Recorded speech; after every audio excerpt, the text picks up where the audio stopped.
Donc là, c'est le nombre d'avions qui a considérablement augmenté depuis les années 2005, 2006, 2007 avec le low cost, qui fait qu'il y a plus d'eau que ce qui peut se dégager.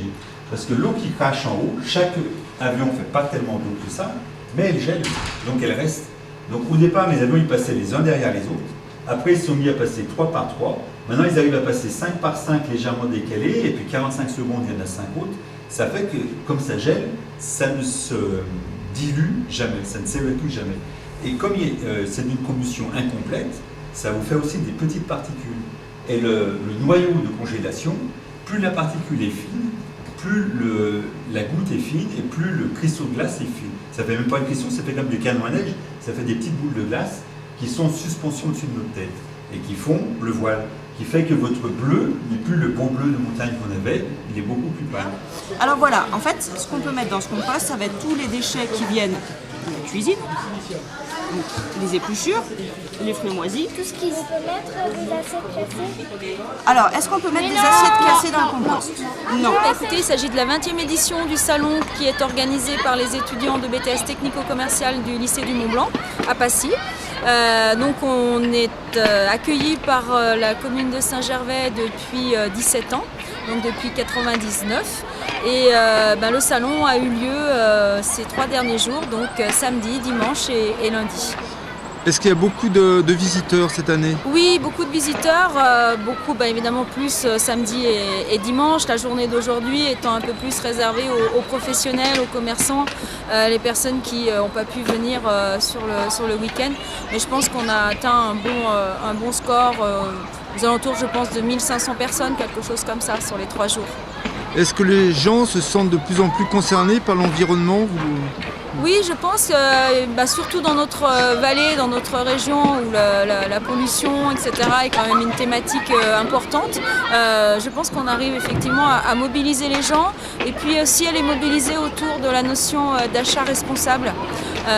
Donc l'achat en local, et on a essayé effectivement parmi les exposants de privilégier des exposants locaux de la vallée du pays du Mont-Blanc. Aujourd'hui, il y a les écoles qui viennent. Est-ce que c'est important de sensibiliser les jeunes?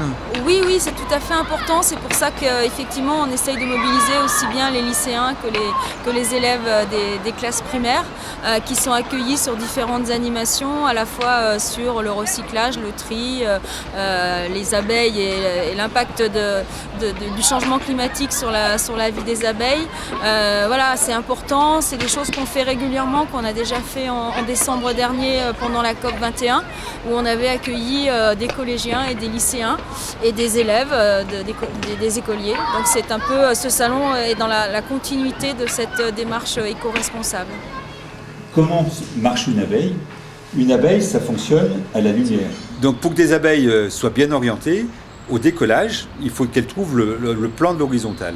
Donc il faut que l'éclairage du ciel soit plus intense que l'éclairage du sol. Si on met un voile entre le soleil et le bas, déjà, il y a ce qu'on appelle l'assombrissement global, les Américains en parlent beaucoup, l'assombrissement global. Donc si le ciel est plus sombre, le bas devient très vite plus lumineux. Il y a moins de différence entre le haut et le bas, et donc les abeilles ont déjà plus de mal à s'orienter sur le plan de l'horizontale. En plus, les rayons du soleil dans une serre, puisqu'on est dans une serre, on nous parle de l'effet de serre, mais on est d'abord enfermé dans une serre, les rayons du soleil arrivent dans toutes les directions. Et arrivant dans toutes les directions, ils se réfléchissent dans toutes les directions, et ça fait des boules de lumière au lieu de faire des traits de lumière réfléchis avec le même angle. À la limite, le pesticide est plus mauvais pour l'homme ou un animal qui vit longtemps, ou un poisson qui vit longtemps, que pour l'abeille qui vit 45 jours. La désorientation des abeilles, elle n'est pas due à une perte de mémoire ou un trouble au retour à la ruche, elle est due à une mauvaise luminosité globale, c'est-à-dire aussi bien sur les zones de grande culture qu'au cœur des villes, que dans les parcs nationaux. Il y a 100% des ruches qui connaissent des surmortalités et 100% des ruches qui ont un manque de rendement. Alors, est-ce qu'on peut mettre des assiettes cassées dans le compost? Non.